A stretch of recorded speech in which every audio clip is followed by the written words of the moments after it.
الحمد لله نحمده ونستعينه ونستغفره ونؤمن به ونتوكل عليه ونعوذ بالله من شرور أنفسنا ومن سيئات أعمالنا من يهده الله فلا مضل له ومن يضلل فلا هادي له ونشهد أن لا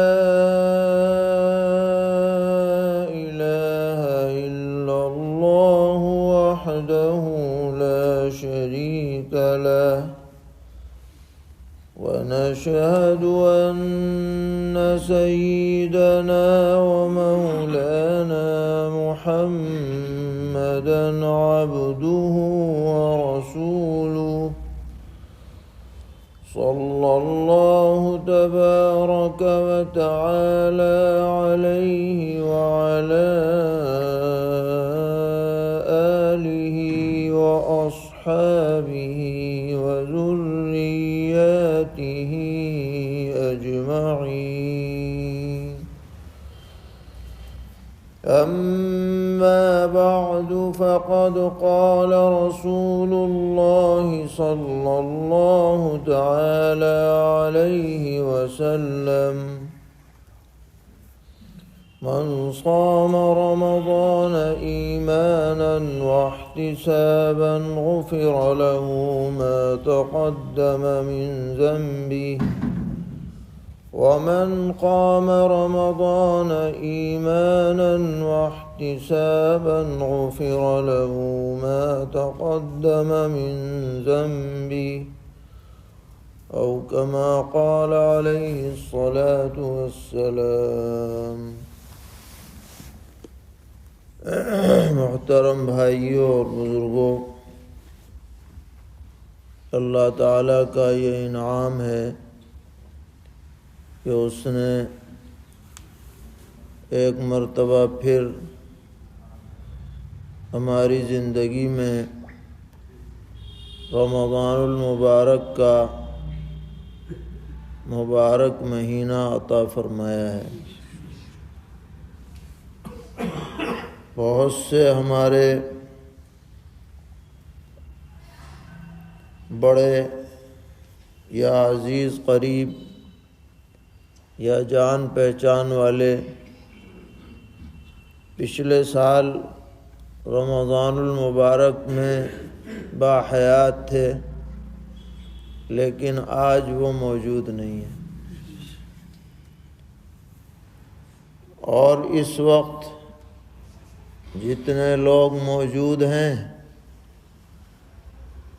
کچھ پتہ نہیں کہ اگلا سال انہیں رمضان ملے یا نہ ملے. تو اس پر ہمیں اللہ تعالیٰ کا شکر بجا لانا چاہیے کہ اس نے یہ موقع ہمیں ایک مرتبہ اور عطا فرمایا ہے. اس مہینے کی جو خاص عبادت ہے وہ روزہ ہے. اللہ تعالیٰ نے قرآن پاک میں فرمایا: فَمَنْ شَهِدَ مِنْكُمُ الشَّهْرَ فَلْيَصُمْهُ، کہ تم میں سے جو آدمی رمضان المبارک کا مہینہ پائے اسے چاہیے کہ وہ روزہ رکھے. اور یہ روزہ اسی طرح فرض ہے جیسے نماز فرض ہے، زکوٰۃ فرض ہے، حج فرض ہے، اسی طرح روزہ بھی فرض ہے. اور اس روزے کے سلسلے میں نبی اکرم علیہ الصلاۃ نے ارشاد فرمایا کہ اللہ تعالی فرماتے ہیں کہ ہر عمل جو آدمی کرتا ہے اس کا بدلہ 10 گنے سے 700 گنے تک دیا جاتا ہے، لیکن روزہ اس سے مستثنیٰ ہے۔ فَإِنَّهُ لِي وَأَنَا أَجْزِي بِهِ، کیونکہ روزے دار میرے لیے روزہ رکھتا ہے، میں اپنی شان عالی کے مطابق اس کو بدلہ عطا کرتا ہوں۔ لہذا 700 گنے تک کی تحدید نہیں ہے، بلکہ اور ہزاروں گنا بڑھ کر اللہ تعالیٰ اس کا اجر و ثواب عطا فرمائیں گے۔ پیغمبر علیہ السلام نے فرمایا کہ للصائم فرحتان، فرحۃ عند فطرہ وفرحۃ عند لقاء ربہ، کہ روزے دار کو اللہ تعالیٰ 2 خوشیاں نصیب فرماتے ہیں۔ ایک خوشی تو جب ہوتی ہے جب وہ افطار کرتا ہے، صبح سے لے کے شام تک روزے سے رہا، اب جب افطار کا وقت آتا ہے اور سامنے افطاری کی چیزیں رکھی ہوئی رہتی ہیں تو طبیعت میں ایک خاص فرحت محسوس ہوتی ہے کہ جی اللہ نے توفیق دی اور روزہ پورا ہوا۔ اسے ہر روزے دار محسوس کر سکتا ہے۔ اور فرمایا فرحۃ عند لقاء ربہ، یہ تو فرحت ہے ہی، لیکن جب رب العالمین کے دربار میں پہنچے گا یہ روزے دار اور اسے اجر و ثواب سے نوازا جائے گا تو اور خوش ہو جائے گا، وہ عجیب خوشی اللہ تعالیٰ عطا فرمائیں گے۔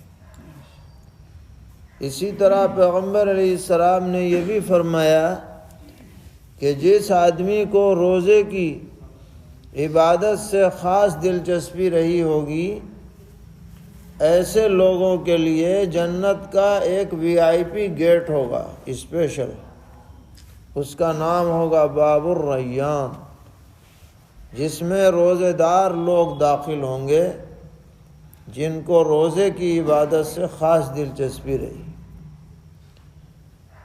یہ روزہ دراصل ہماری تربیت کے لیے ہے کہ جب اللہ تعالیٰ کا حکم ہو جائے تو کھانا پینا اور دیگر خواہشات سے رک جاؤ آرڈر ہوتے ہی، اور جب حکم ہو جائے کہ اب تم کھا پی لو تو کھانا شروع کرو۔ یہاں کوئی پولیس والا نہیں کھڑا ہوا ہے کہ خبردار اب نہیں کھانا، بلکہ یہ بندہ خود ہی روک رہا ہے۔ اور کیوں روک رہا ہے کہ اب اللہ تعالیٰ نے حکم دے دیا کہ بس اب رک جاؤ، اب سحری کا وقت ختم ہو گیا، اب کوئی کہے نہ کہے یہ بندہ خود ہی رک رہا ہے۔ اور جب افطار کا وقت آ گیا تو اب حکم ہو رہا ہے کہ اب کھا پی لو، اب خود ہی کھا پی رہے۔ حکم خداوندی کی تعمیل ہے، اس کی مشق کرائی جا رہی ہے، اور مشق اس طرح ہے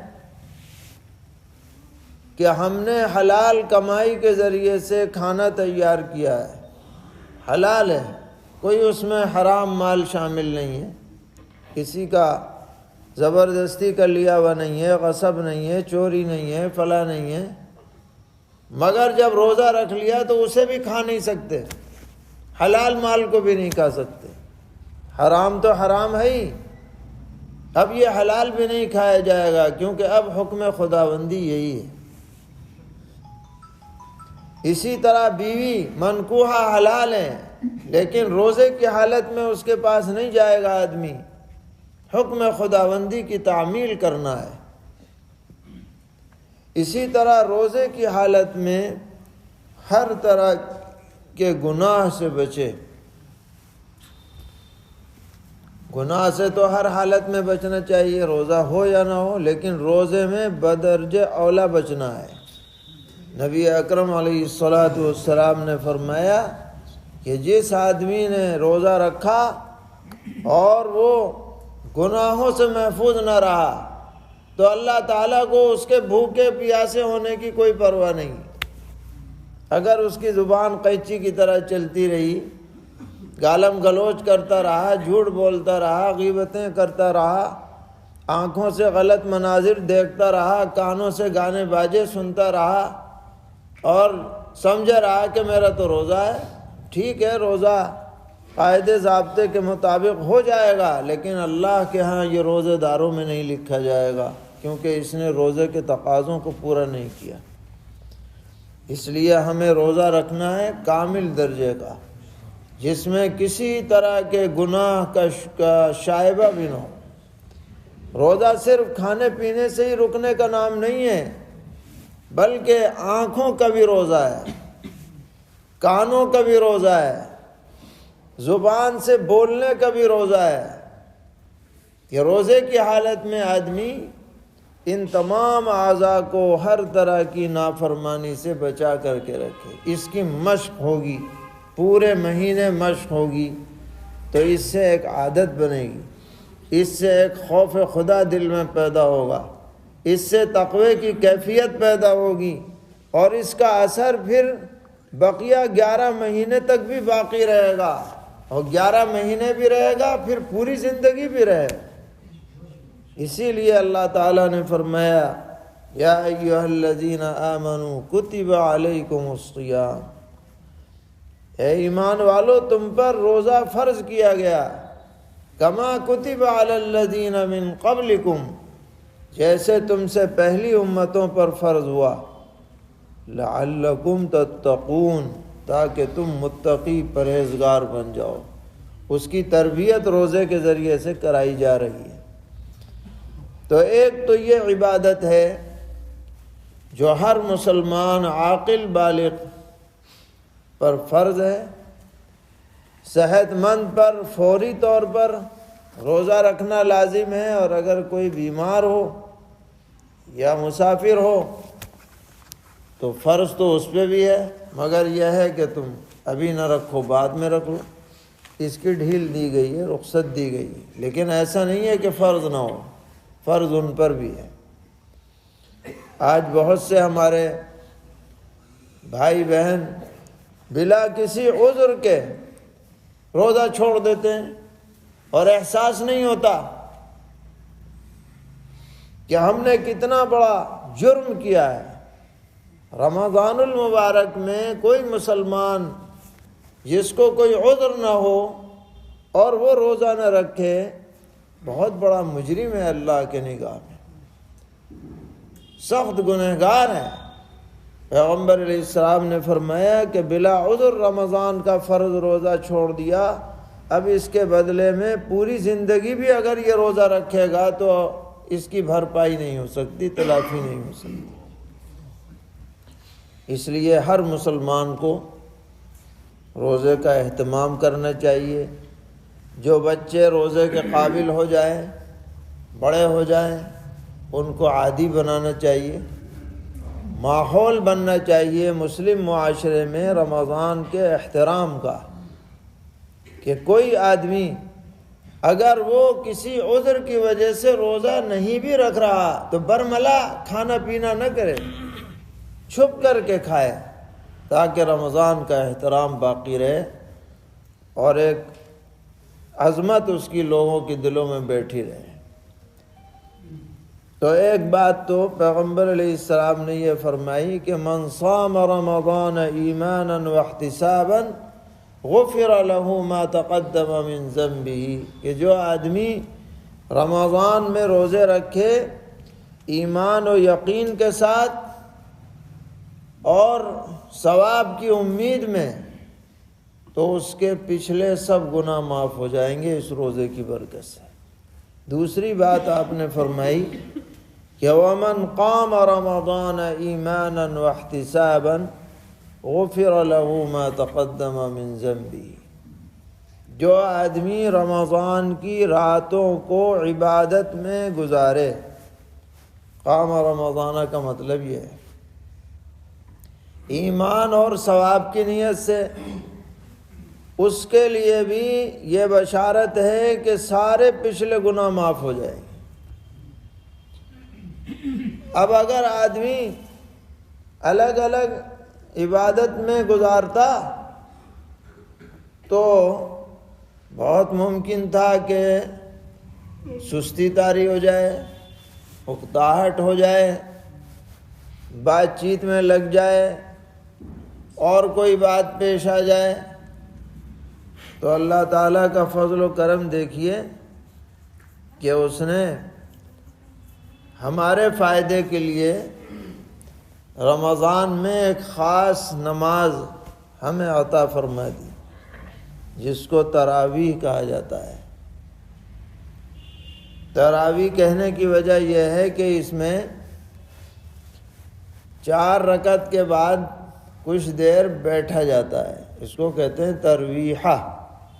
ترویحہ کا مطلب ہے آرام کے لیے کچھ سستا لینا۔ اب کئی مرتبہ بیٹھا جاتا ہے تو سب کو ملا کے یہ تراویح ہو گئی، اس کی جمع۔ تو ترویح سے تراویح بنی۔ اب 20 رکعت ہیں تو 4 رکعت کے بعد بیٹھا جاتا ہے، پہلے 4 کے بعد ایک، دوسرے کے بعد ایک، تیسرے کے بعد ایک، چوتھے کے بعد ایک، تو گویا 4 ترویحیں ہوئے، اور ایک 5واں ہوگا جو وتر کے اور تراویح کے بیچ میں۔ اس نماز کی وجہ سے ہمارا دل لگا رہتا ہے، جماعت سے پڑھنا ہے، اسے مسجد میں پڑھنا ہے، الگ بھی پڑھ سکتے ہیں لیکن مسجد میں پڑھنا زیادہ افضل ہے۔ تو ایک وقت ہمارا عبادت میں گزرتا ہے، اور وہ عبادت بھی کیا ہے؟ 2 چیزوں پر مشتمل ہے، ایک تو نماز اور ایک قرآن پاک۔ کم از کم 1 مرتبہ تراویح میں قرآن پاک سننا یہ مستقل سنت ہے، تو اس کی بدولت ہماری راتیں کارآمد ہو جاتی ہیں اور صحیح انداز میں ہم عبادت میں انہیں گزار لیتے ہیں۔ اس میں 2 باتوں کا خیال کرنا ضروری ہے۔ پہلی بات یہ ہے کہ قرآن پاک تراویح میں پڑھا جائے یا سنا جائے، اس میں جلد بازی نہیں ہونی چاہیے۔ جب ہی ہم پورا قرآن سننے والے کہلائیں گے جبکہ کوئی غلطی نہ رہ جائے اور حروف نہ کٹ جائے۔ اگر سپر فاسٹ پڑھا جائے جس سے غلطیاں بھی رہ جائیں، آیتیں بھی چھٹ جائیں، حروف کٹ جائیں، تو ہم ویسے تو خوش ہو جائیں گے کہ جی پورا سن لیا، لیکن وہ پورا نہیں ہوگا، وہ تو ناقص ہو گیا کیونکہ بچا ہوا رہ گیا۔ تو یہ جلد بازی نہیں ہونی چاہیے قرآن پاک پڑھنے میں۔ کم از کم اتنی رفتار سے پڑھا جائے کہ کوئی حروف کٹے نہیں، کوئی آیت چھوٹے نہیں۔ دوسری بات یہ کہ تراویح کی نماز میں بھی اتنی جلدی نہ کی جائے کہ سنن اور واجبات کا لحاظ بھی نہ رہے۔ بعض مساجد میں دیکھا جا رہا ہے کہ اتنی تیز نماز پڑھی جا رہی ہے کہ بوڑھے لوگوں کے لیے امام کا ساتھ دینا مشکل ہے۔ قوما جلسہ تو ہے ہی نہیں، رکوع سجدے کی تسبیحات بھی ایک پہ کافی، اتنے وہ بیچارہ اٹھنے کی کوشش کرتا ہے اتنا پتہ نہیں کہاں پہنچ لیتا ہے امام۔ تو ساری جلد بازی نماز ہی میں رہ گئی۔ ایسی نماز نہ پڑھی جائے جو ہم پر لعنت کرے۔ یہ اللہ کی عبادت ہے، اس میں جتنا بھی وقت صرف ہو جائے گا وہ ہمارے لیے رحمت کا سبب بنے گا، قربت کا سبب بنے گا۔ جلد بازی اللہ کو پسند نہیں ہے۔